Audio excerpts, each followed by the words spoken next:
Assalomu alaykum she'riyat shaydolari. Sinfdosh deganda hech qarimaydigan, hamisha o'sha o'qigan damdagidek damlar xayolda turadi. Bir-birimizni ko'rsak, "O, qandaysan?" deb o'sha yoshlik onlardek so'rashamiz. Yaqinda YouTube'dan Yakkabog' tumanidagi 1948-yil tug'ilganlarning 60 yillik tadbirini ko'rdim. Ularning sodda samimiyligini ko'rib, o'zimni sinfdoshlarga degan she'rimni shu momo bobolarimga aytib o'qib beraman. Nurmurat Miliyev. Dil yora istab kitobimdan. Sinfdoshlarga 35 yillik yig'ilishimizdan yozilgan.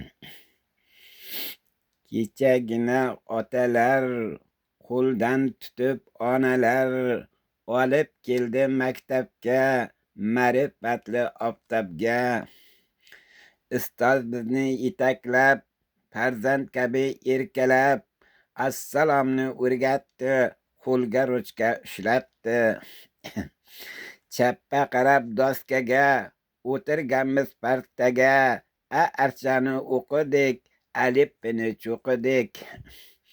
Temir qanot quchchadek, salomlashish ruchchadek, guya bo'lib uchuvchi, bo'lib qoldik o'quvchi. Maktab deya chopamiz, uy ishidan qochamiz, ustoz ko'rar sumkani, chertib kalla tunkani. Popga teshiq ruchka yo'q, qiliqlarga to'chka yo'q, olar edik chappa 5, ala o'qib ko'zda yosh. Maktablarni changitib, ustozlarni gangitib, qochar edik klubga, hech kim qolmay sinfda. G'uddayishib yurib qoldik, bitiruvchi bo'p qoldik. O'tdi yoshlik daryodek, bizni aldab riyodek, sochga qirov qaridik, sho'xliklardan aridik. Tashvish ila talashib, hayot bilan olishib, o'tib ketdi ancha yil, sezmay qolib ko'ngil dil. Bugun oqsoch bo'libmiz, ko'ngil yoshday turibmiz, yana kelar yillarga, kelajakli kunlarga. Do'stlar kulib yuraylik, sog' salomat bo'laylik. Sog' bo'lingizlar.